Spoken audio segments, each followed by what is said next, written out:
Sa gitna ng isang malawak at duguang larangan, nagkalat ang bangkay ng mga sundalo, tao man o demonyo. Tanging dalawa na lamang ang nakatayo, ang bayani ng sangkatauhan, isang magandang babaeng may gintong buhok, at ang hari ng mga demonyo, si Igris na may pilak na buhok at malamig na mga mata. Sa maitim na langit, bumukas ang isang umiikot na puwang. Mula rito, unti-unting lumitaw ang isang maputlang kamay na may matutulis na kuko. Tahimik na naghihintay sina Igris at ang bayani, handang harapin ang kanilang kamatayan. Sa wakas, lumabas ang nilalang, nakabalabal, may 6 na braso, at isang naglalagablab na matang nakasilip sa gitna ng kanyang katawan. Isa itong outsider, ang nilalang na kinatatakutan at kinamumuhian ng parehong lahi ng tao at demonyo. Hindi nagdalawang isip ang bayani. Mabilis siyang umatake at pinalupok ang kanyang espada sa hangin, tinamaan ang nilalang ng isang malakas na slash. Ngunit pagkalipas ng usok, nanatiling buo ang katawan ng kalaban. Lumapit ito, handang patayin siya. Sumaklolo si Igris. Sa isang iglap, binuo niya ang isang makapangyarihang enerhiya at pinakawalan ito. Natupok ang outsider hanggang sa maging abo. Akala nila'y tapos na ang laban. Ngunit nagkamali sila. Isa-isang bumukas ang mga puwang sa langit. Mula sa bawat isa, bumaba ang mga kakaibang halimaw, malalaki, may kanya-kanyang anyo, at higit na makapangyarihan. Huminga ng malalim si Igris. Alam niyang ito na ang huling laban. Ngunit ang bayani ay may ibang plano. Sa isang iglap, kinalibutan niya si Igris ng gintong liwanag, isang mahika ng reinkarnasyon, hindi para sa kanya, kundi para sa demonyo. Ipinagtapat ng bayani na siya'y isang nilalang na muling isinilang sa mundong ito, dinala ng Diyosa ng reinkarnasyon. Ngayon, ipapasa niya ang kapangyarihang ito kay Igris. Hinawakan ni Igris ang gintong liwanag at agad niyang naramdaman ang isang kapangyarihang higit pa sa alinmang lakas na kanyang naranasan. Sa pagsusuri ng bayani, muling pumasok sa kanyang isipan ang paglitaw ng mga outsider. 3 taon na ang nakalilipas simula nang una silang makita, at ang kakaunting bilang noon ay dumami ng dumami, hanggang sa hindi na mabilang. Ipinahayag ng bayani ang kanyang plano sa demonyo. Balak niyang ipadala si Igris pabalik sa panahon bago pa lumitaw ang mga nilalang na iyon. Layunin ng kanyang plano na mapuksa ang mga outsider bago pa mamatay ang napakarami sa kanilang mga kasama. Hindi sumang-ayon si Igris. Nagtanong siya kung bakit siya ang kailangang ipadala, at kung bakit kailangang isakripisyo ng bayani ang sarili, gayong pwede naman niyang gamitin ang spell ng reinkarnasyon sa sarili niya.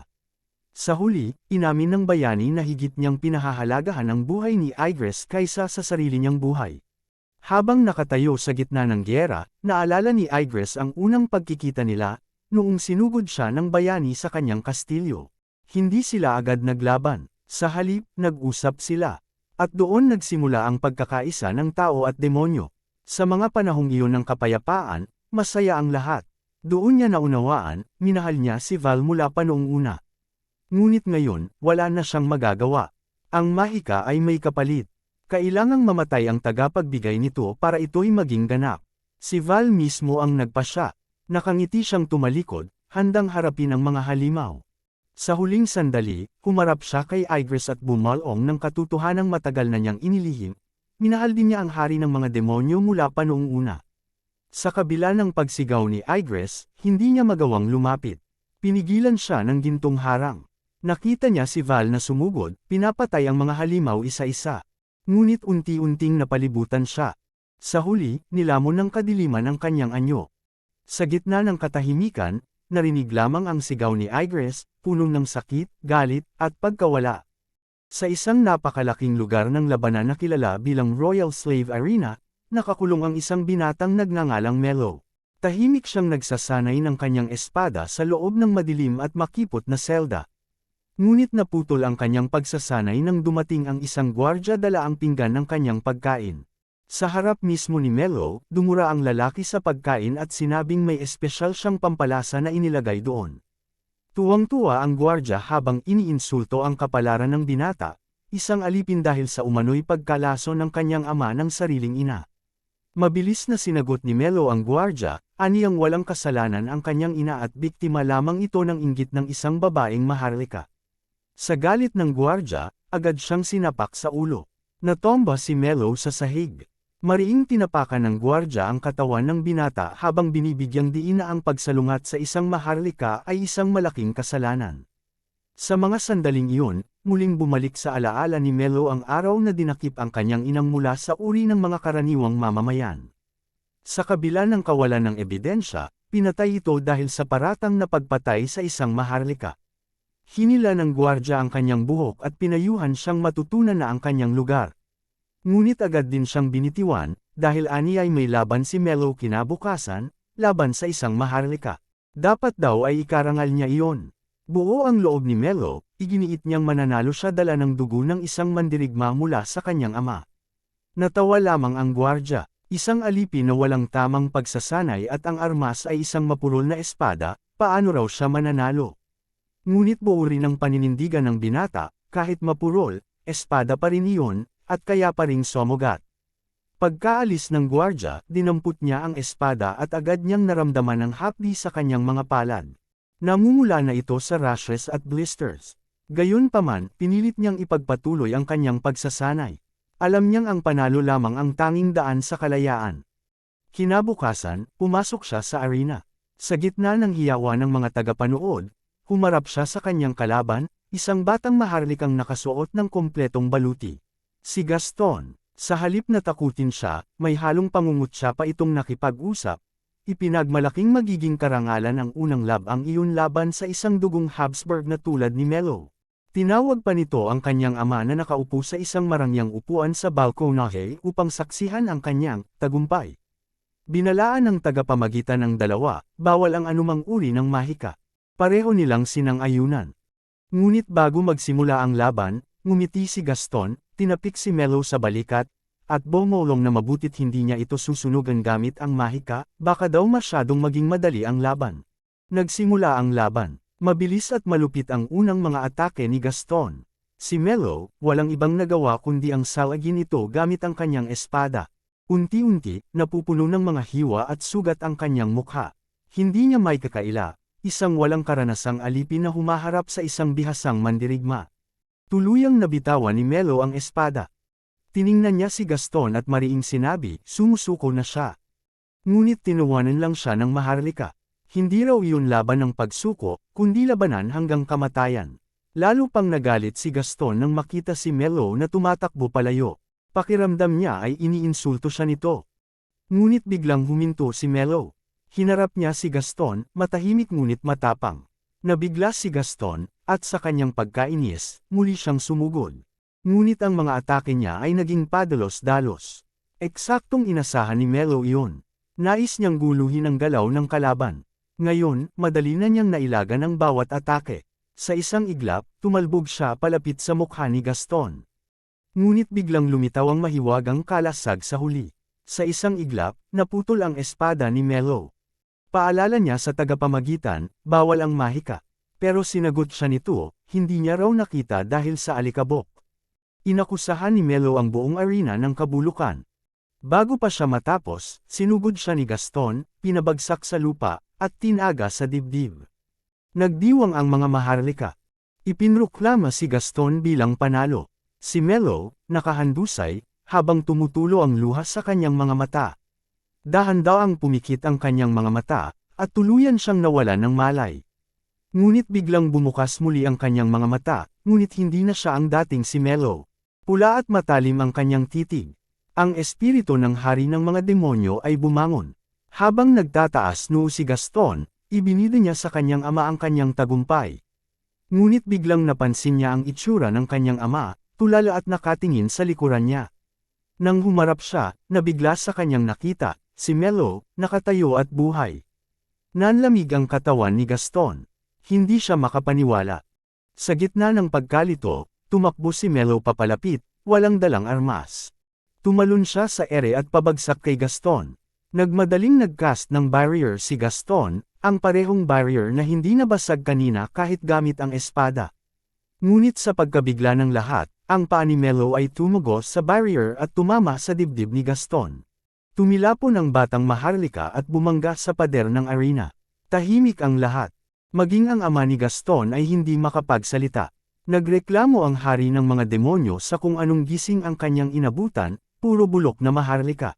Inihayag niya ang kanyang bagong pangalan, Melo. At mula ngayon, siya ang hari ng mga demonyo. Kinagabihan, dumiretso ang ama ni Gaston sa opisina ng tagapamahala ng Royal Slave Arena. Galit siyang sumugod upang singilin ang ipinangako sa kanya, na ang lalaban sa kanyang anak ay isang talunan na hindi siya kayang talunin. Ngunit ngumiti lang ang tagapamahala na may suot na monocle at kalmadong nagpaliwanag na hindi nila maaaring baligtarin ang resulta ng laban. Ibinagsak ng ama ni Gaston ang kamao sa lamesa, humihingi ng refund. Ngunit ipinakita ng tagapamahala ang kontratang nilagdaan niya. Napakagat na lang ng labi ang matandang noble, hindi makapagsalita. Biglang hinablot ng tagapamahala ang kwelyo nito at buong mulong ng banta. Nadadalhin niya ito sa korte ng kaharian kung hindi ito titigil. Pagkatapos ay bigla ring binitawan at bumalik sa magalang na anyo. Aniya, handa pa rin siyang ayusin ang sitwasyon. Ipinangako niyang ipapalasap niya kay Melo ang impyerno gamit ang mismong pangalan ng arena. Tinawag niya ang kanyang batang katulong na alipin upang ipaliwanag sa noble kung ano ang ibig niyang sabihin. Inilahad ng bata na ang susunod na makakalaban ni Melo ay si Ains the Headsman, isang birdugong kilala sa pagiging walang awa. Napangisi ang noble sa narinig. Wika niya, ito ang laban na dapat sana ay nakuha ng kanyang anak sa simula pa lamang. Umalis siya ng masaya at iniutos na gawing, kabang-abang, ang laban. Sa opisina, tinanong ng katulong kung bakit kailangang sumunod sa kagustuhan ng noble. Tahimik na sinabi ng tagapamahala na pawang palabas lamang ang lahat ng sinabi niya. Ibinunyag niyang iniutos mismo ng pamilya Evans ang pagpapatamba kay Melo. Namilog ang mga mata ng bata. Ang pamilya Evans, ang dugong nagmula sa banal na mandirigma, ay sangkot pala. Alam ng tagapamahala na kahit pa kabilang si Melo sa pamilya, hinding-hindi siya kailanman tatanggapin ng mga Evans. Kinabukasan, nag-umpisa na naman ang laban sa arena. Sa isang gilid, nandoon si Ains the Headsman, nakasuot ng kalahating maskara upang itago ang kanyang pangit na mukha, hawak ang kanyang mabigat na karit. Sa kabilang dako, si Melo, ang aliping lalaking pinag-uusapan ng lahat. Mula sa taas, tinitigan ni Melo ang tagapamahala, puno ng paghamak. Samantala, humalaklak si Ains habang tinatakot siya, sinasabing isusunod na niya ang kanyang ulo sa koleksyon. Tahimik lang si Melo. Paalala niya, nagsimula na ang laban. Hindi pa man nakakagalaw si Ains, ang kahoy na espada ni Melo ay halos dumampi na sa kanyang mukha. Tinangkang salagin ni Ains gamit ang kamay, pero nasira ito kasabay ng kanyang maskara. Tumilapon siya sa ere, bumagsak sa lupa, walang malay. Kitang-kita ng mga manunood ang kanyang pangit na anyo. Nagulat ang lahat, isang batang alipin na may kahoy na espada lang, natalo ang kilabot na Verdugo. Naghiyawan ang mga tao sa arena.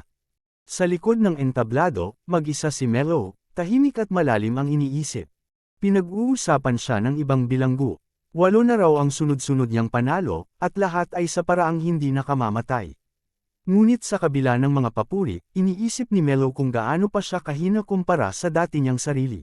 Tila ba hindi pa rin niya naibabalik ang kanyang tunay na lakas, baka dahil sa katawan ng batang pinagmulan niya. Mula sa alaala ni Mio Habsburg, napagtanto ni Melo na may dugo pala ito ng banal na mandirigma. Nagpasya siyang magpatuloy sa arena at alamin kung saan siya dadalhin ng kanyang landas. Napansin niyang tinatitigan siya ng ibang mga alipin, puno ng tensyon at inggit. Napangiti siya, gagamitin niya sila bilang mga kasangga sa kanyang pagsasanay, para maibalik ang kanyang tunay na kapangyarihan. Sa kabilang banda, hindi mapakali ang tagapamahala. Dismayado siya sa mga panalo ni Melo. Naalala niyang iniutos ng pamilya Evans na siguruhin ang kamatayan nito, ngunit hindi niya maisakatuparan. Mas lalo pa siyang nainis ng mapansing unti-unting pinapanigan na ng madla ang batang alipin. Sa mismong araw na iyon, nag-anunsyo ang assistant na magkakaroon ng espesyal na laban, si Melo laban sa 10 mandirigma. Samantala, dumating ang isang mensahero dala ang masamang balita, nais makipag-usap ng pinuno ng pamilya Wilson. Napaisip ang tagapamahala kung ano ang ibig sabihin nito. Sa gitna ng arena, tinignan ni Melo ang 10 kalaban na armado at sabay-sabay na nakatingin sa kanya. Habang naghahanda, napag-isip niya kung sino talaga siya. Si Mio Habsburg, mula sa lahi ng banal na mandirigma. Ang pamilya Evans ang pangunahing sangay ng mga Maharlika, ngunit may higit 10 sanga ng mga kapamilya na lahat ay naghahangad ng trono ng susunod na Marcia God. Sa kalagitnaan ng labanan, naalala ni Melo ang masayang ngiti ni Val. Sa pagdilat ng kanyang mga mata, nasugatan niya ang isang kalabang sumugod habang nakapikit siya. Isa-isa niyang pinabagsak ang mga kalaban. Alam niyang kailangan niyang makamit ang kapangyarihan at posisyon ng banal na mandirigma upang labanan ang mga tinatawag na outsiders. Nang bumagsak na ang huling kalaban, dumating ang isang babaeng may kulay rosas na buhok. Nilapitan siya nito at tinanong kung siya nga ba si Melo. Pinuri siya ng babae dahil natalo niya ang 10 mandirigma. May pakiusap ito, kapalit ng pangakong ibabalik ang dangal niya at ng kanyang ina. Napangiti si Melo. Sa wakas, may panibagong liwanag na muli niyang tatahakin. Habang dumaraan ang isang karwaheng hila ng kabayo sa masukal na gubat, tahimik na nakaupo sa loob si Melo at ang isang babae na may kulay rosas na buhok. Siya ay si Olivia, ang pinuno ng pamilyang Wilson. Ipinapaliwanag ni Olivia na ang kanilang pamilya ay kabilang din sa mga angkan na nagmula sa banal na mandirigma, tulad ng Evans at Habsburg. Ngunit may isang malaking problema, ang kanilang pamilya ay binubuo lamang ng kababaihan, kaya't wala silang maihahain na lalaking kinatawan sa nalalapit na pagsubok para sa susunod na tagapagmana ng titulong, banal na mandirigma. Iminungkahi niya kay Melo na ampunan ito upang maging opisyal na kinatawan ng kanilang pamilya. Kapalit nito, ipinangangako niyang lilinisin ang pangalan ni Melo at ng kanyang ina. Ngunit nilinaw rin ni Olivia na ang pagsubok na iyon ay hindi basta-basta. Buhay ang kapalit. Madalas, may mga nagkakamatayan sa laban, may nalalason o pinapatay sa dilim. Inamin niyang marami ang magtatangka sa buhay ni Melo kung sakaling magpakita siya ng husay. Habang pinapakinggan niya ang lahat ng panganib, napaisip si Melo kung bakit ito ipinapahayag ni Olivia. Hindi ba't mas makakabuti kung itinatago na lamang ito para hindi siya umatras? Ngunit ipinaliwanag ng babae na ang prinsipyo ng pamilyang Wilson ay maging tapat at dalisay. Mas nanaisin niyang maging bukas kaysa magkunwari, lalo na kung buhay ang nakataya. Naaliw si Melo sa ugali ni Olivia. Tinanong niya ang pangalan nito. Dito lamang nalaman ni Melo na siya pala mismo ang pinuno ng pamilyang Wilson. Biglang huminto ang karwahe, dahilan upang mabalanse silang dalawa. Lumabas si Olivia upang tignan ang dahilan. Doon nila nasilayan ang isang dambuhalang oso, isang halimaw na kilala bilang Devil Grizzly. Ipinaliwanag ni Olivia na panahon ito ng pag-aasawa ng halimaw, kaya't bumaba ito mula sa kabundukan. Hinugot niya ang kanyang sandata at naghanda. Ngunit pinigilan siya ni Melo, at iminungkahing tumawag na lang ng mga kabalyero. Tumanggi si Olivia, at sinabi na wala ng oras. Iniutos niyang dalhin si Melo palayo habang siya ang haharap sa halimaw. Nakita ni Melo ang takot sa kanyang mga mata, kahit pilit nitong ikinukubli. Lumapit siya at tumayo sa harap ni Olivia. Sinabi nitong wala siyang laban sa halimaw, ngunit ipinagpilitan ni Olivia na may kakayahan siya. Hinawakan siya ni Olivia sa kwelyo upang pigilan, ngunit ngumiti lang si Melo at sinabing gusto niya ang ugali nito. Humakbang siya palapit sa halimaw at humugot ng espada. Sa isang iglap, sinugod niya ang Devil Grizzly at sinaksak ito ng buong lakas. Napaatras ang dambuhala, gumulong sa lupa, at tuluyang nawalan ng malay. Namangha si Olivia sa nasaksihan. Habang tinitignan siya ni Melo, naalala niya si Val. Sa isip niya, nangako siyang gaya ni Val, haharapin niya ang bawat kaaway ng buong tapang. Dumating na sila sa kastilyo kung saan gaganapin ang pagsubok. Doon nagpahinga si Olivia, dahil hanggang doon lang ang kanyang papel. Pumasok si Melo sa loob at namangha sa lawak ng lugar. Para itong isang lungsod na puno ng mga kabataang lalaking nagsasanay sa espada at mahika. Ngunit saan man siya lumingon, nararamdaman niya ang malamig na pagtanggap ng mga kapwa-kandidato. Pinagtatawanan siya, tinatawag na alipin, at nilalait ang pamilyang Wilson. Ngunit imbes na panghinaan ng loob, lalo siyang nasabik. Marami siyang balak lampasan.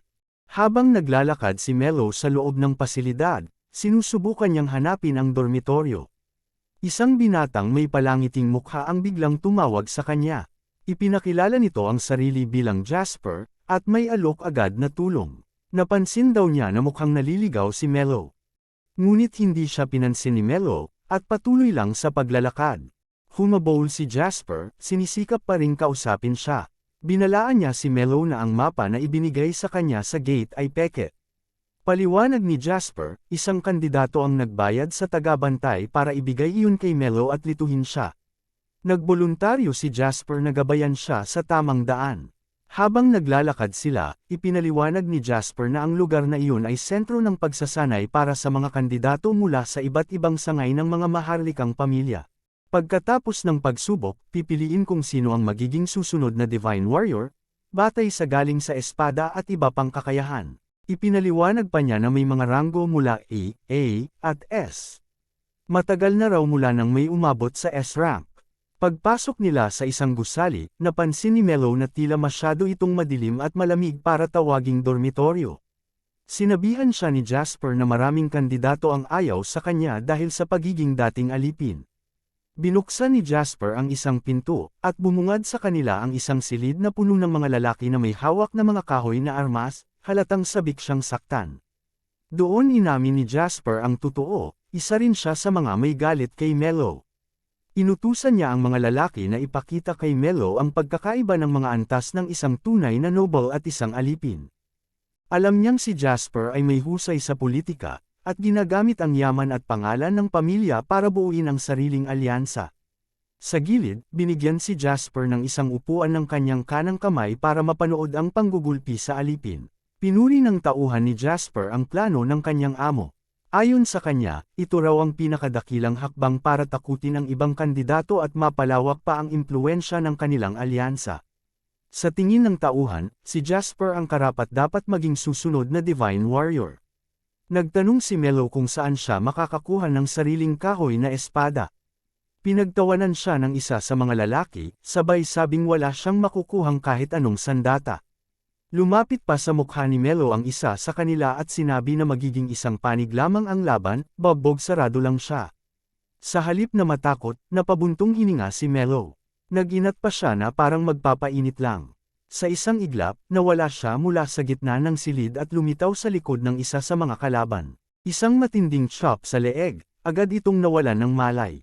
Isang lalaki ang sumugod, pero sinalubong siya ng suntok ni Melo. Tumilapon ito palayo. Sinabi ni Melo na nag-iinit pa lang siya. Nagulat si Jasper at agad na tumayo mula sa upuan. Hindi siya makapaniwala, dalawang bihasang mandirigma ang napabagsak ni Melo sa loob ng ilang segundo, at gamit lamang ang mga kamay. Tinawag siya ni Melo, sabay tanong kung kailan niya ipapakita ang tunay na pagkakaiba ng antas nila. Matapos ang laban, inamin ni Jasper kay Melo na maling-mali ang pagkakakilala niya rito.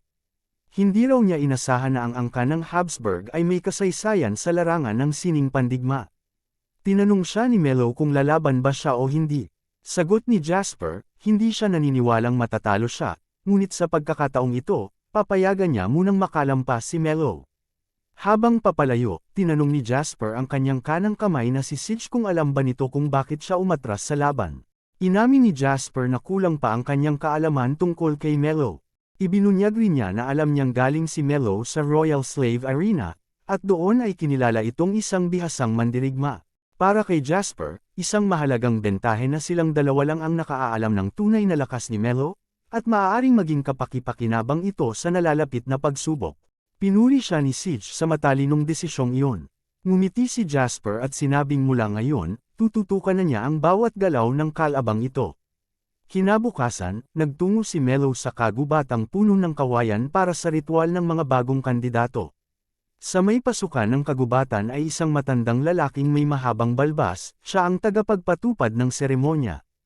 Ipinaliwanag nito na kailangang sundan ni Melo ang tinutukoy niyang landas papunta sa bato ng unang banal na mandirigma. Sa batong iyon ay nakaukit ang aral at karunungang kailangang matutunan ng sinumang gustong maging ganap na kandidato. Binalaan siya ng matanda na ang kagubatang iyon ay pugad ng mga Thunder Tiger, mga A-rank na halimaw na kinikilala sa maraming kaharian bilang banta. Dagdag pa niya, kung tama ang landas na tatahakin ni Melo, ay hindi ito makakatagpo ng mga halimaw. Walang pag-aatubiling pumasok si Melo sa kagubatan. Napailing ang matanda, iniisip kung matapang nga ba ang binata o sadyang pabigla-bigla lang. Habang tahimik na naglalakad si Melo, napansin niya ang isang palatandaan na nagsasabing iyon ang daan patungong monumento. Ang hindi niya alam, may isang tauhan ni Jasper na nakatago sa itaas ng kawayan. Ito ay ngumisi nang makita si Mello na sumusunod sa pekeng sinyas. Matagal na raw niyang plano ito mula noong napahiya siya sa binata.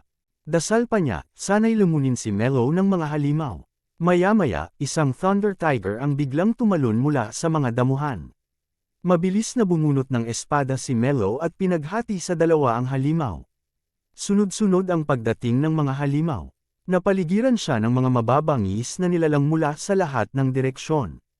Tahimik ngunit may kumpiyansa, sinabi ni Mello na minsan na siyang naging Demon King, at hindi siya kailanman tatalikod sa hamon ng kahit anong nilalang. Habang patuloy na lumalaban si Mello, nakita ng matandang taga-suri ang pekeng karatula. Duda siya na kagagawan ito ng isa sa mga kandidato. Agad siyang pumasok sa kagubatan upang sundan si Mello. Ngunit sa kanyang pagdating, natigilan siya sa tanawing bumungad sa kanya, isang tambak ng mga patay na Thunder Tiger. Sa gitna ng mga bangkay, lumitaw si Mello, walang galos, tila isang halimaw din sa galing. Naalala ng matanda ang mga panahong imposible para sa kahit sinong kandidato na talunin ang isang grupo ng Thunder Tiger. Ngunit ngayon, isa si Mello sa kakaunting may ganitong lakas. Nilapitan siya ni Mello at sinabing natapos na niyang basahin at unawain ang nakaukit sa monumento. Nagtanong siya kung ano ang susunod na hakbang. Tinignan siya ng taga-suri at tinanong, ano ba talaga ang layunin mo sa kapangyarihan? Tumingala si Mello, at sagot niya, ang layunin niya ay abutin ang langit. Habang nasa loob ng pasilidad ng panuluyan para sa mga panauhin sa succession test site, tahimik lamang si Olivia habang umiinom ng tsaa. Sa kabilang mesa, dalawang babaeng kapwa kabilang sa mga maharlika ang lihim na nagbubulungan habang nakatingin sa kanya. Pinag-uusapan nila ang kahihiyan umano ng paghirang ni Olivia sa isang mababang uri at dating alipin bilang kandidato sa pagiging Divine Warrior. Hindi nila napigil ang tumawa, habang tinatawag na kaiya-hiya at kasuklam-suklam ang kanyang ginawa. Tumayo si Olivia, lumapit sa kanila, at walang paabong ibinuhos ang tasa ng tsaa sa isa sa mga babae. Tahimik ngunit matalim ang kanyang tinig nang sabihin niyang hindi nila dapat nilalait si Mello. Galit na tumayo ang babaeng nabuhusan. Ayon sa kanya, babagsak rin ang alipin ni Olivia, at darating ang araw na lalo pa siyang mapapahiya sa buong lipunan. Bago pa siya makagalaw, pinigilan siya ng kaibigan niyang babae. Ngunit mariing tinugon ni Olivia na handa siyang harapin ang anumang pagsubok. Sa sumunod na araw, namamasyal si Olivia sa masukal na kawayanan habang naaalala niya ang sandaling napatumba ni Mello ang dambuhalang Devil Grizzly. Alam niyang marami sa mga kandidato ang may kakayahang gawin ang parehong bagay, kaya't mababa ang posibilidad ni Mello na magtagumpay. Pero kahit alam niya iyon, may kung anong kakaiba kay Mello na hindi niya maipaliwanag. Pakiramdam niya'y may taglay itong pambihirang bagay. Bigla na lamang lumitaw ang matandang taga-suri sa kanyang likuran, dahilan upang mapahawak siya agad sa kanyang sable. Hindi siya mapakali, hindi niya naramdaman ang presensya ng matanda bago ito dumating.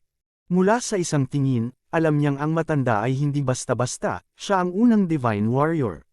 Sa halip na magpakilala, pinuri pa ng matanda ang ganda ng katawan niya sa gitna ng kanyang pagkakabigla. Napailing na lang si Olivia sa pagkabastos ng matanda at sinabi nitong dumalaw siya upang tingnan ang kandidatong ipinadala ng pamilyang Wilson. Agad namang nahulaan ng taga-suri na si Mello ang tinutukoy niya. Inanyayahan niya itong sumama, at pagdating nila sa isang clearing, nakita ni Olivia ang bonten ng bangkay ng mga Thunder Tiger. Kinumpirma ng matanda na gawa ni Mello ang lahat ng iyon, at inamin niyang wala pa siyang nakitang ibang kandidato na nagawa ang ganoong bagay. Napagtanto ni Olivia na mas malakas pa si Mello kaysa sa inaakala niya. Hiniling ng matanda na manatiling lihim ang bagay na ito, dahil kung hindi ay baka mabigyan ng special treatment si Mello at hindi patas ang pagsubok. Sinunog ng matanda ang mga bangkay ng halimaw habang team na nananalangin para sa mga ito. Sinabi rin niyang si Mello ang magiging wild card ng pagsubok. Tahimik lamang si Olivia habang nilulunok ang impormasyong iyon. Umalis na ang matanda upang asikasuhin ang huling aplikante para sa seremonya. Makalipas ang ilang oras, libo-libong mga kandidato ang nagtipon-tipon sa isang malaking bulwagan. Sa gitna ng entablado, nagpakilala ang isa sa 10 Sword Saints, si Aaron. Siya ang naatasang opisyal para sa selection exam. Habang nagsisimula siyang magsalita, naririnig sa paligid ang mga bulungan ng paghanga. Isa raw siyang alamat na nakaakyat sa mataas na antas gamit lamang ang sariling kakayahan, sa kabila ng kawalan ng maharlikang dugo. Isang kandidato ang nang-ahas na putulin ang kanyang talumpati. Sinabi nitong nararapat lamang na tawagin sila ng may paggalang, dahil sila'y mula sa mararangal na angkan. Napatawa si Aaron, inaasahan na raw niya ang ganoong mga puna. Ngunit sa halip na sumagot, huminga siya ng malalim, at pagkatapos ay tiningnan ang mga kandidato ng buong tapang. Isang hindi nakikitang puwersa ang tila lumipad mula sa kanya, karamihan sa mga kandidato, kabilang ang reklamadong lalaki, ay napadpad palayo at napabagsak. Napagtanto ni Jasper na ang tanging fighting spirit lamang ni Aaron ay sapat upang tumilapon ang mga tao. Sumigaw si Aaron, ipinahayag niyang walang saysay sa eksamen ang antas ng pamilya o dugong pinagmulan. Sa lugar na iyon, lakas lamang ang batayan ng karapat-dapat. Sa gulat ng lahat, isa lamang ang nakatayo pa rin, si Melo. Nakayuko ito habang pinapagpag ang balikat, waring walang kakaibang nangyari. Lahat ay nagtaka kung bakit hindi siya tinamaan ng lakas. Nagkatitigan sina Aaron at Melo. Ilang saglit pa, biglang sumugod si Aaron papunta kay Melo, habang unti-unting hinuhugot ang kanyang napakalaking espada. Napatigil ang lahat, hindi alam kung anong mangyayari. Paglapit ni Aaron, inundayan niya ng isang mabilis na patama si Melo, isang pulgadang agwat lang mula sa leeg nito ang hinto ng espada. Tinanong niya kung bakit hindi ito umiwas. Maayos na ipinaliwanag ni Melo na batay sa galaw ng katawan ni Aaron, alam niyang wala itong balak na pumatay. Kaya't hindi na raw siya nag-abalang umiwas sa isang atakeng alam naman niyang hindi tatama. Ngumiti si Aaron, umangas sa katalinuhan ng sagot. Hinamon niya si Melo na makipag-sparring sa kanya. Sa mundong ito, ang Evans School of Swordsmanship ay hindi lang kilala sa sariling bansa kundi sa buong mundo. Ang kanilang estilo ng pagtuturo ay ginagamit sa mga dojo sa lansangan, tinuturo ng mga pribadong guro sa mga anak ng maharlika, at maging ang mga bansang may hukbong sandatahan ay kumukuha ng Evans bilang tagapayo sa militar. Umabot na sa mahigit 1,000,000 ang mga disipulo ng Evans, mula sa mga banal na mandirigma hanggang sa mga baguhan, hawak ng Evans ang impluwensya sa kanilang lahat. Si Aaron ay dating isang karaniwang bata lamang, ngunit kalaunay tumaas ang kanyang antas at naging ikatlo sa mga tinaguriang Sword Saints. Sa madaling salita, kabilang siya sa nangungunang 2% ng Evans School. Sa kasalukuyan, magsisimula na siyang makipagtagisan sa isa sa mga kandidato para sa pagiging Divine Warrior, si Melo. Bilang paghahanda, pinaganya ni Aaron ang kasanayan sa pagpapalakas ng kanyang katawan. Kasabay nito, isang malakas na hangin ang bumalot sa paligid niya. Namangha ang mga nanunood sa lakas ng puwersang nalilikha ng Sword Saint sa simpleng pagpapalakas lang ng katawan. Sa kabilang banda, nakaramdam ng kasiyahan si Melo. Sa wakas, makakalaban niya ang isang kalabang karapat-dapat. Nasa labi niya ang isang mapanuksong ngiti habang nararamdaman niya ang pag-init ng kanyang dugo at tibok ng puso. Napansin ni Aaron ang sigla sa mga mata ng binata. Hindi niya alam kung ang kaharap niya ay isang mangmang o isang henyo. Pumwesto na si Aaron para sa labanan. Pareho silang natuwa sa paglalaban na ito. Sa paraan ng pagtakbo ni Aaron, napansin ni Melo na matapang at diretso ang personalidad ng lalaki. Napag-alaman din niyang nasa sukdulan ang lakas ng katawan ni Aaron, isang taong nagsasalita gamit ang kanyang lakas. Tumalon si Aaron, inihahanda ang pagbagsak ng kanyang espada kay Melo. Ngunit sa mismong sandaling iyon, isang malinaw na pangitain ang sumagi sa isipan niya. Naroon ang presensya ng isang bagay na mas malalim kaysa kay Melo, tila may nilalang sa ilalim ng katauhan ng alipin. Nabigla at naguluhan si Aaron. Biglang bumalik sa kanyang alaala ang panahon ng kanyang pagkabata, kung kailan siya ay nakikipagsanayan sa unang Divine Warrior. Noon, tinanong siya ng matanda tungkol sa depensa sa paggamit ng espada. Sinabi ni Aaron na ang pinakamataas na anyo ng depensa ay ang pagsasanay sa katawan at kasanayan, hanggang sa walang sinumang makapanakit sa kanya. Ngunit tinama siya ng matanda. Ayon dito, ang tunay na sukdulan ng depensa ay ang kakayahang makita kung kailan imposibleng manalo. Sa ganitong pagkakataon, hindi dapat ang mandirigma ang unang umatake. Dapat lang siyang lumaban kung wala na talagang ibang paraan. Bumalik ang ulirat ni Aaron. Ang kanyang espada ay ilang pulgada na lang ang layo mula sa ulo ni Melo. Ngunit isang napakalakas na pagsabog ang biglang naganap. Nang mawala ang alikabok, makikitang ang kanyang espada ay tumama lamang sa lupa. Hindi niya tinamaan si Mello. Nagtanong si Mello kung bakit sa unang pag-atake ay wala siyang balak na tamaan ito, at ngayon naman ay nagbago ang direksyon ng kanyang swing sa huling saglit. Hindi rin alam ni Aaron kung bakit. Ang tanging laman ng isip niya ay ang mga salitang iniwan sa kanya ng kanyang guro, huwag kailanman maunang umatake sa isang kalabang alam mong hindi mo kayang talunin. Ang aral ng unang Divine Warrior ay matagal nang nakabaon sa kanyang katawan. Lumapit ang kanyang alagad at nagpapaalala na kaunti na lamang ang natitirang oras. Binawi ni Aaron ang kanyang espada at umatras mula sa laban. Nadismaya si Mello dahil hindi siya nabigyan ng kasiyahang inaasahan niya. Muling tumingin si Aaron kay Mello. Naalala niyang may nakita siyang ibang nilalang sa loob ng katauhan ng aliping ito. Sinubukan niyang intindihin kung ano ba talaga ang kanyang nakita. Pinangunahan ni Aaron ang mga kandidato patungo sa lugar ng unang pagsusulit. Isa itong malawak na silid na may maraming platapormang panglaban. Ipinaliwanag niya na ang unang pagsusulit ay isang battle royale. 10 kalahok ang sabay-sabay na aakyat sa isang plataporma upang maglaban. 3 paraan lamang ang upang manalo, pilitin ang kalaban na sumuko, itapon sila palabas ng ring, o gawing hindi na sila kayang lumaban. Ang 5 natitirang nakatayo sa bawat plataporma ang ituturing na pasado. Nagpahayag ng pag-aalala ang kanyang alagad. Para sa kanya, masyado pang maaga para alisin ang mga kandidato batay lang sa lakas. Iba-iba kasi ang edad at antas ng karanasan ng mga kalahok pagdating sa sining ng pakikipaglaban. Ipinaliwanag ni Aaron na kailangang maranasan ng mga ito ang ganitong klaseng laban upang makaligtas sa mga mas matitinding pagsubok na darating. Dagdag pa niya, isa sa bawat 2 kalahok lang ang makakalusot sa pagsusulit, kaya't sa paraang ito ay maiiwasan na agad ang pagtapat ng mahihina at malalakas sa mga susunod. Ngayon ay naunawaan ng alagad ni Aaron ang layunin. Ang tunay na hinahanap ni Aaron ay yaong mga marunong umangkop at mag-isip sa biglaang sitwasyon. Dagdag pa rito, sinabi ni Aaron na ito rin ay pagkakataon para masukat ng bawat isa ang lakas at estilo ng kanilang mga karibal.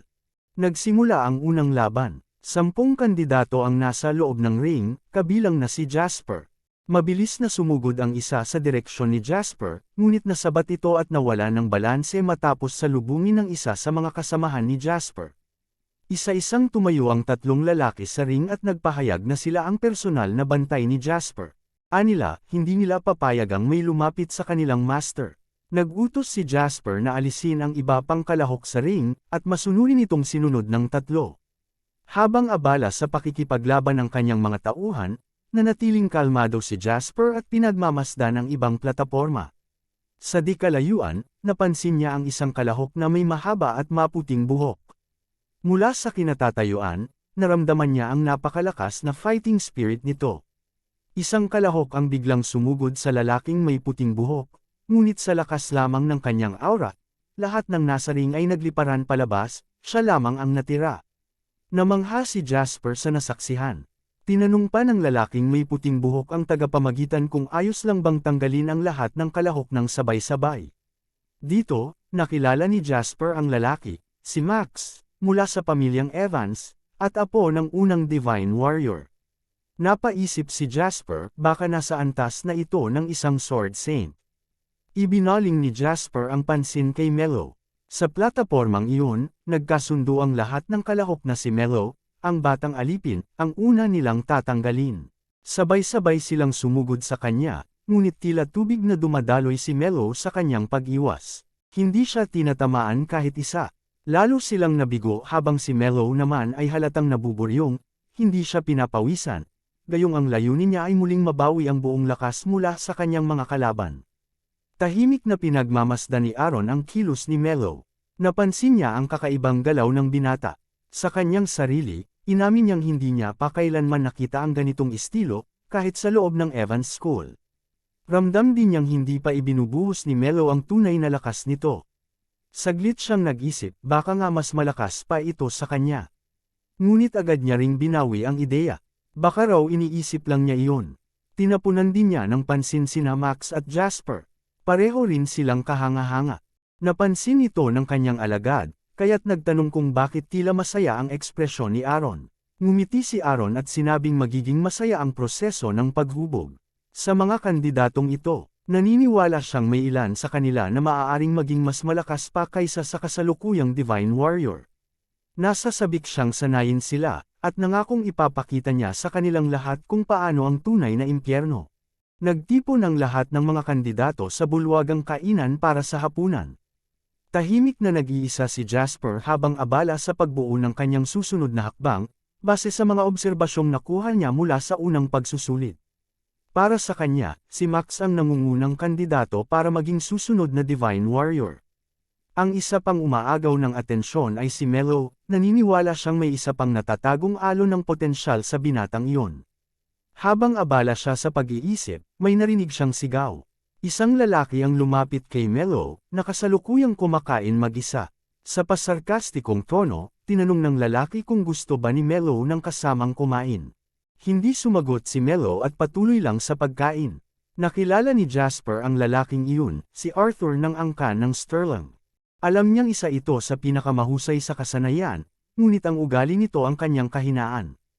Diretsyong sinabi ni Arthur kay Melo na dapat na itong umatras sa pagsusulit. Tahimik na tumugon si Melo, sinasabing hindi niya maintindihan ang sinasabi ng kausap. Iginiit ni Arthur na ginugulo ni Melo ang kaayusan ng Marshall Hall, at binigyang diin na ang antas ng pamilya at kadugo ang pinakamahalaga. Ayon sa kanya, ang tulad ni Melo ay hindi karapat-dapat na pumasa.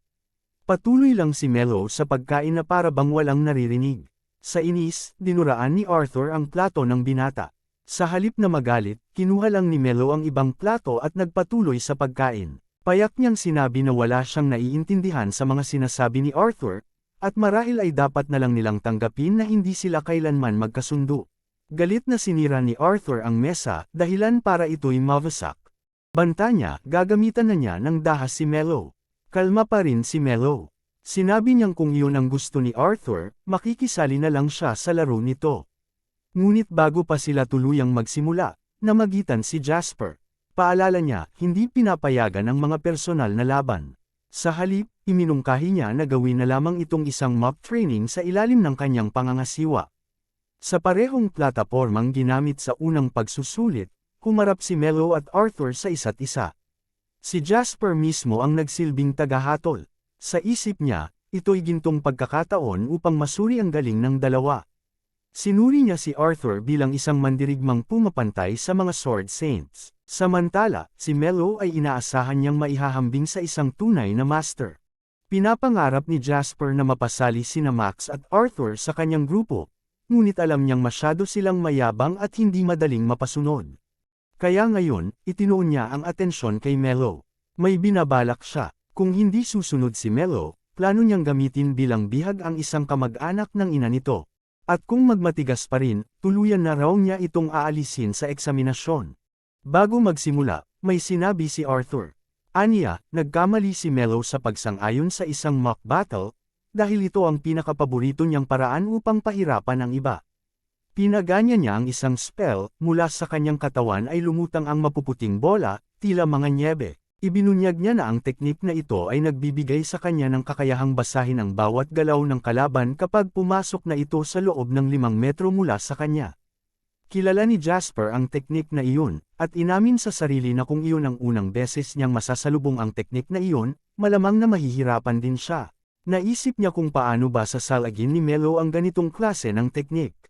Nagtaas ng kamay si Melo at nagtanong kung maaari na ba siyang magsimula.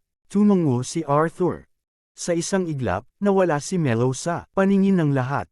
Sa isang kisap mata, nasa likod na siya ni Arthur.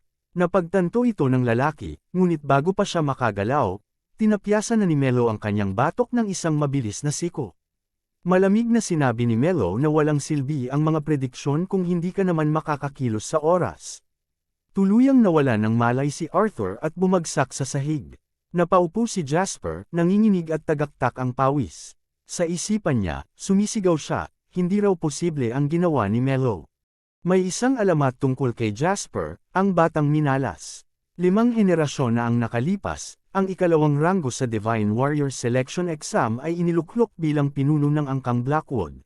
Sa tagal ng panahon, umangat siya bilang isa sa matatandang tagapayo ng 3 dakilang pamilya ng Evans. Ngunit sa kabila ng kanyang mga tagumpay, may kulang pa rin sa kanyang puso, sapagkat ni isa sa angkan ng Blackwood ay hindi kailanman naging Divine Warrior. Tumanda siyang may bitin na pangarap, at sa bandang huli, na maalam nang hindi iyon natupad. Isang araw, dumalaw sa angkan ng Blackwood ang Divine Warrior ng panahong iyon para magsanay. Sa sobrang lakas niya, tila mga bata lamang ang mga pinakamahuhusay na alagad ng Blackwood sa kanyang harapan. Sa araw na iyon, ngumiti ang matandang pinuno habang may nabubuong balak sa kanyang isipan. Dinalaw niya ang kanyang anak na babae habang pinapatulog nito ang sariling anak. Bigla niyang hinawakan ang kamay ng anak at hinila ito. Sa mata ng matanda, may halong pagkabaliw habang ipinahayag niya ang kanyang utos, dapat itong magluwal ng anak mula sa Divine Warrior. Plano niyang tuparin ang kanyang pangarap kahit hindi man niya ito masaksihan sa sariling buhay. Walang nagawa ang babae habang hinahatak palayo. Naging usap-usapan ng marami ang kabaliwan ng matanda. At mula noon, nakilala ang angkang Blackwood bilang isang pamilya na sumusunod sa tradisyong maghanap ng matitinding lahi. Maging ang kapatid ni Jasper ay hindi nakaligtas. Isinunod siya sa tradisyon, inalay bilang concubine sa isang miyembro ng pamilya Evans, kahit pa 30 taon ang tanda nito sa bata. Walang nagawa si Jasper habang nakikita ang kapatid na inilalayo sa kanya. Umiiyak ang kanyang kapatid habang papalayo, at sinubukan ni Jasper na lapitan siya, ngunit hinarangan siya ng matatanda. Simula noon, hindi na siya tumigil sa pag-iisip kung paano niya mababasag ang siklong sumira sa buhay ng kanyang kapatid. Nagpasya siyang siya ang magiging pinuno ng angkang Blackwood, at isa ring elder ng 3 dakilang pamilya ng Evans. Kaya araw-araw, buong determinasyong nagsanay siya sa espada, at ginamit ang lahat ng uri ng panlilinlang upang umangat sa loob ng 100 Martial Hall, ang huli niyang layunin, maging isang Divine Warrior. Sa kasalukuyan, hindi pa rin makapaniwala si Jasper habang nakatitig sa walang malay na katawan ni Arthur na nakahandusay sa sahig. Hindi niya kayang eproseso ang nangyari, nakita niyang nawala si Mello sa paningin, at sa isang iglap, nasa likuran na ito ni Arthur at pinatumba ito sa isang hampas. Binitiwan niya ang pag-unawa sa nangyari. Sa halip, tumuon siya sa napagtanto, si Mello ang susi sa kanyang pag-angat. Lumuhad siya sa harapan ni Mello at yumuko ng buong debosyon. Nagulat si Mello at tinanong kung ano ang ginagawa nito. Mapagpakumbabang sumagot si Jasper, iniaalay niya ang sarili at nagnanais na magsilbi sa kanya. Tahimik na nakatingin si Mello, hindi alam kung paano tutugan. Sa puntong iyon, pinili ni Jasper ang ganap na pagsusuko sa ilalim ni Mello. Kinagabihan, nasa isang bar si Arthur, galit na galit habang pinapalo ng paa ang lamesa. Paulit-ulit niyang sinasabi na niloko siya ni Mello, at ginawang katatawanan. Lumapit sa kanya ang isa sa kanyang mga tagasunod, dala ang isang balita. May kumakalat na tsismis na naging alagad ni Mello si Jasper. Nagulantang si Arthur. Pinagpatuloy ng tagasunod na tila nag-aatubili pa si Mello, ngunit si Jasper ay agresibong nagpapasakop at nagpupumilit maging tagasunod nito. Lalong nag-init ang dugo ni Arthur. Sinipa niya ang upuan at isinampa si Mello at Jasper, pinaniniwalaang sinadya nila ang lahat. Naniniwala siyang hindi siya mapapatamba ni Mello sa isang hampas kung walang pandaraya. Sa kanyang isipan, binigyan siya ng lason sa pagkain at sinadya ang pagtatalo upang mauwi sa mock battle.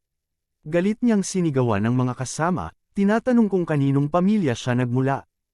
Halos sabay-sabay silang sumagot, ang kanang Sterling. Sunod niyang tinanong kung sino siya, sabay-sabay nilang sinagot, ikaw ang lalaking magiging pinakamalakas na Divine Warrior.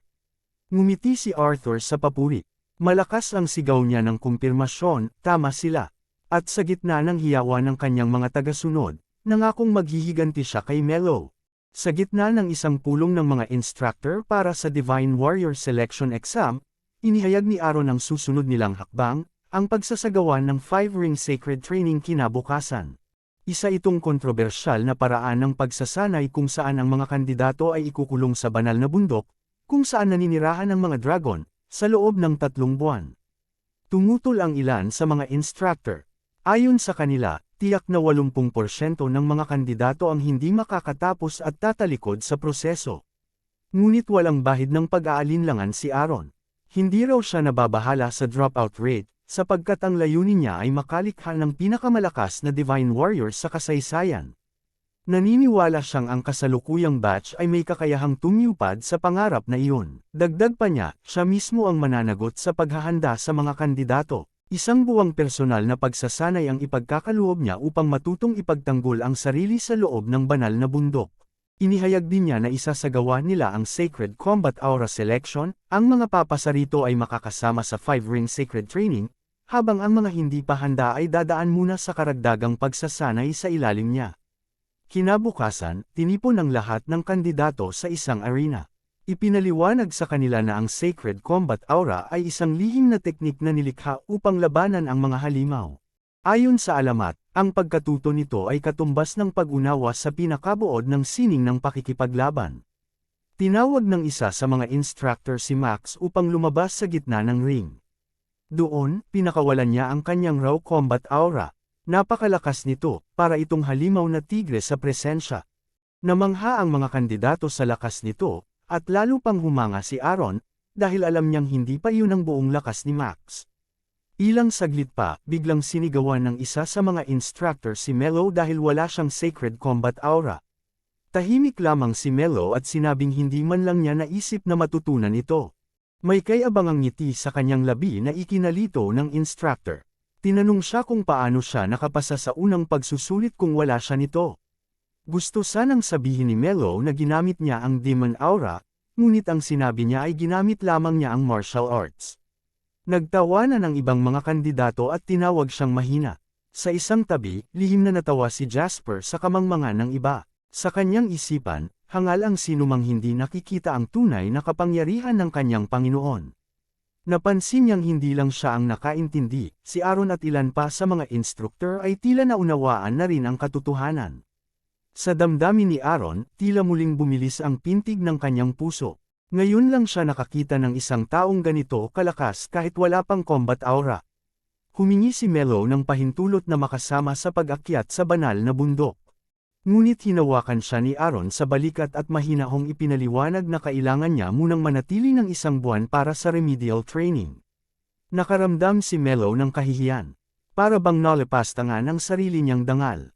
Dinala ni Aaron ang lahat ng hindi pa marunong ng Sacred Combat Aura sa bulwagan ng pagsasanay.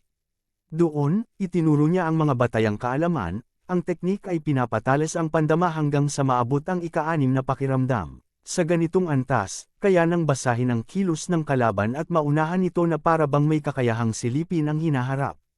Inilahad ni Aaron ang mga unang hakbang ng pagsasanay, ang pag-iwas sa mga batong ibinabato at sa mga kahoy na espada. Kapag bihasa na, susubukan naman nilang umiwas sa mga palaso habang nakapiring. Pagkatapos lamang makapasa sa lahat ng ito ay maaari silang umakyat sa banal na bundok. Biglang humiling si Melo na agad na subukan ang arrow dodging test.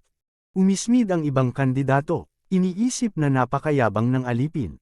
Ngunit ngumiti si Aaron. Sa loob-loob niya, alam niyang kaya ito ni Melo, kaya pumayag siya.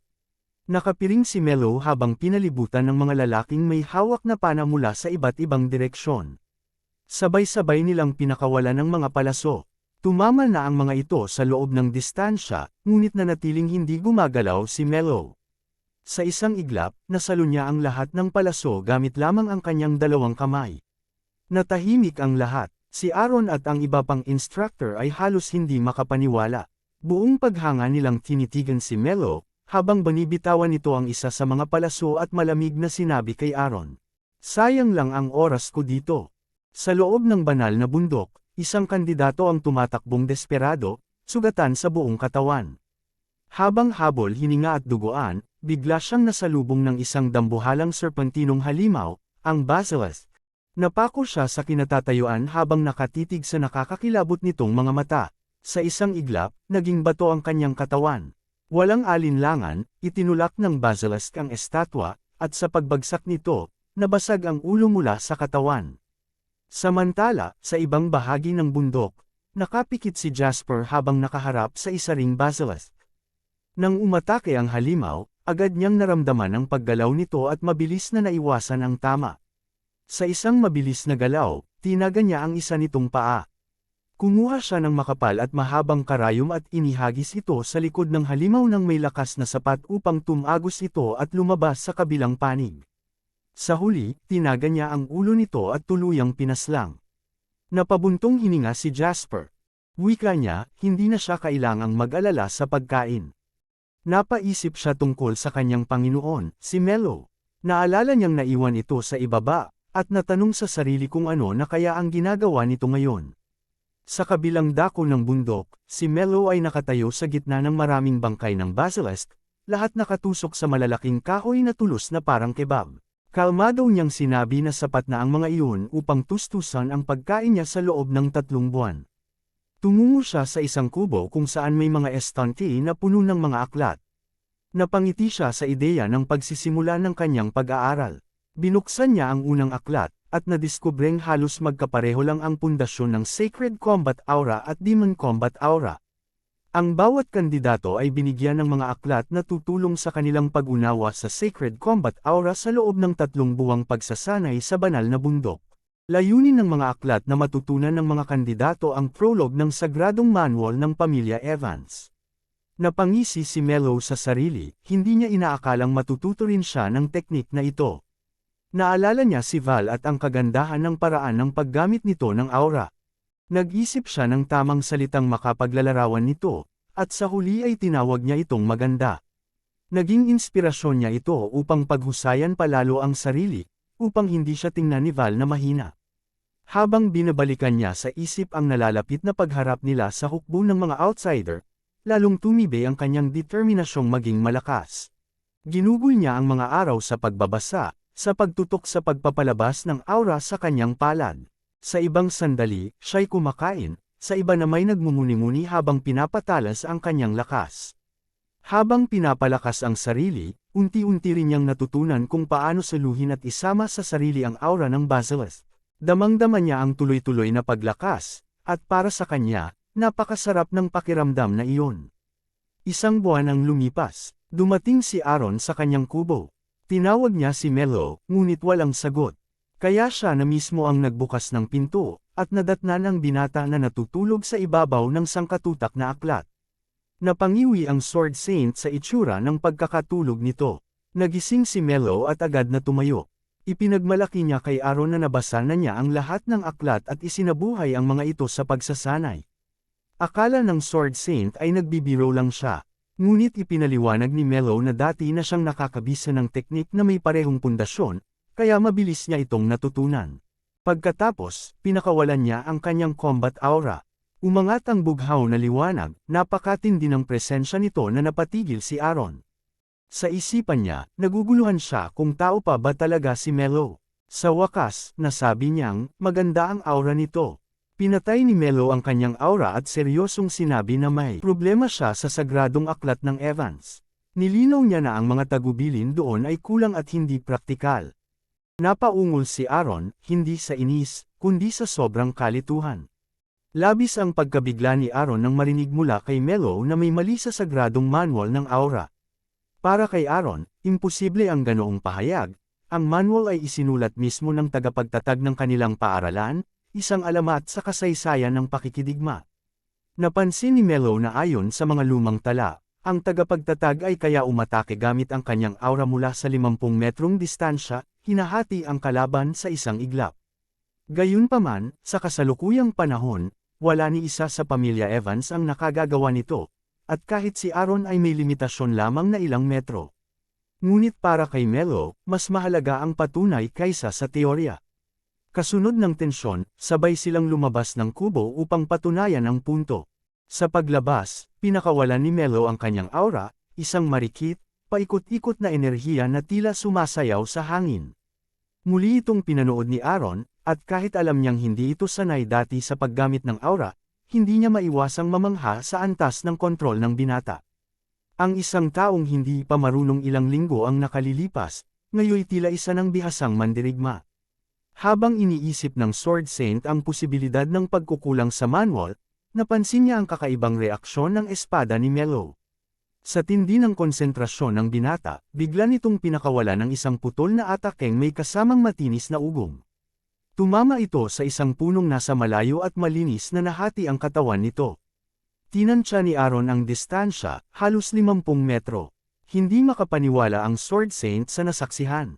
Sa harap niya ay isang karaniwang batang kandidato na muling binuhay ang isang teknik na matagal nang itinuturing na alamat. Ipinakita ni Melo na ang sekreto ng kanyang atake ay nakasalalay sa paggamit ng wind magic, na pinalalakas pa ng sacred aura. Sa kanyang pagsusuri, ipinaliwanag ni Melo na ang 7 katangian ng mahika ang pundasyon ng isang magic sword, at sa tulong ng sacred aura bilang basehan, maaaring maipaloob sa isang espada ang mga elementong ito. Ito raw ang tunay na anyo ng aura, isang orihinal na teknik na nilikha ng tagapagtatag ng mga divine warrior. Habang pinagmamasdan ni Aaron ang binata, napaisip siya sa lalim ng talino at potensyal na taglay nito. Isang ideya ang pumasok sa kanyang isipan, at isang taong matagal na niyang kilala ang bigla niyang naalala. Binigyan niya ng babala si Melo na itago muna ang kakayahang iyon habang nasa gitna pa ng pagsasanay. Kapag nalaman ng iba ang lakas ng binata, tiyak na madidistorbo ito ng kasikatan at mga panayam. Ngunit hindi interesado si Melo sa kasikatan. Para sa kanya, abala lamang iyon. Sa halip, iminungkahi niya na ikalat ni Aaron ang teknik sa buong mundo. Hindi kaagad nakasagot si Aaron, napakatindi ng kahilingan para sa isang gaya ni Melo na, kung tutusin, may lahat ng dahilan upang sarilinin ang natuklasang kaalaman. Ngunit para sa binata, mas mahalaga ang kabuuang tagumpay ng sangkatauhan. Ipinaliwanag niyang kahit hindi agad ma-master ang teknik, darating ang araw na magagawa rin ito ng iba. Ayon sa kanya, ang teknik ay orihinal na mula kay Val, isang nilalang na sa panahong ito'y wala nang may kakayahang tularan. Sa pamamagitan ng pagpapakalat ng kaalaman, tataas ang antas ng paggamit ng aura ng buong sangkatauhan, at mapapalakas ang tsansa nilang mapaglabanan ang mga outsider. Sa dulo, naunawaan ni Aaron ang layunin. Ngunit sa kanyang tahimik na pagninilay, nagtanong siya sa sarili, kung sino ba talaga ang guro sa kanilang dalawa. 2 buwan ang lumipas. Dumating na ang huling araw ng 5-ring sacred training. Isa-isang tinipon ang mga natitirang kandidato. Sa daan-daan na sumabak, tinatayang 70 na lamang ang natira. Tila natural lamang na naroon si Melo sa hanay ng mga pinakamatitibay. Habang abala ang muling pagkikita ng ilan, hindi pa rin nakakalimutan ni Arthur ang kahihiyang sinapit niya 3 buwan na ang nakalilipas. Sa kanyang tabi, nagtanong ang ilan sa mga tauhan niya kung gusto ba niyang magsama-sama sila upang gantihan si Melo. Ngunit imbes na gumanti, ngumiti lang siya ng may kasamaan. May mas interesanteng bagay siyang balak. Sa ilalim ng madilim niyang ngiti, ibinunyag niya ang planong ipakita sa lahat ang tinatawag niyang madilim na bahagi, isang bagay na tatapos sa kapalaran ni Melo. Sumabog ang sagradong aura ni Melo, umiikot at humahagupit na parang buhawi ng dalisay na lakas.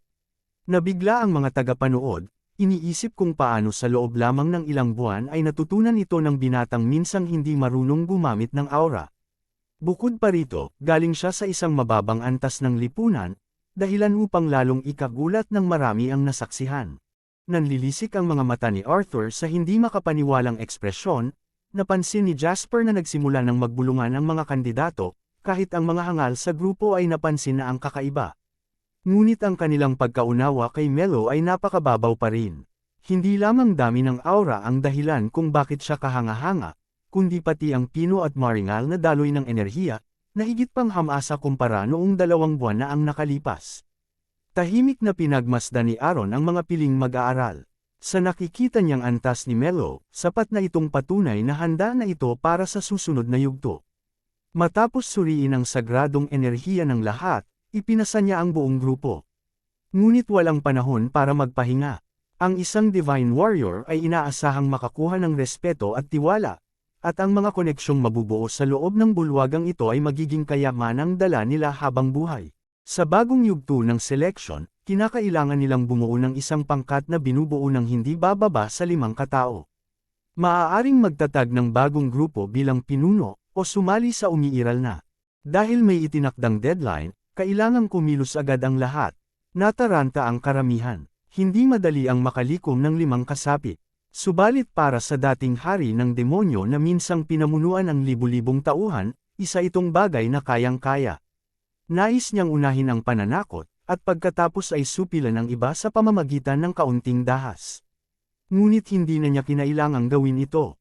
Agad siyang nilapitan ni Jasper, at binati siya sa pagkakapasa sa susunod na pagsusulit. Bagamat nagtaka si Melo, ipinaalam ng matalinong kandidato na matagal na siyang nagpapasailalim sa kanya, kahit hindi pa formal. Sa dami ng kanyang mga tauhan, madaling makabubuo sila ng higit sa 20 kasapi. Hindi interesado si Melo na maghanap ng tao mula sa simula, kaya't iniwan niya ang bagay na ito kay Jasper. Labis ang galak ni Jasper sa huli, matapos siyang opisyal na kilalanin ng kanyang pinuno. Mula sa di kalayuan, may mapang uyam ng ngiti si Arthur. Tahimik siyang nagplano habang pinagmamasdan ng dalawang masaya sa kanilang tagumpay. Kinagabihan, tahimik ang mga pasilyo ng dormitoryo.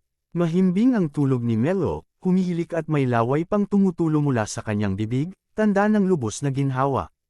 Ngunit isang anino ang nagmamasid mula sa dilim. Isang mamamatay tao ang kumapit sa pader, tinatawanan ng kabaliwan ng binata na makatulog ng ganoon sa isang mapanganib na sitwasyon.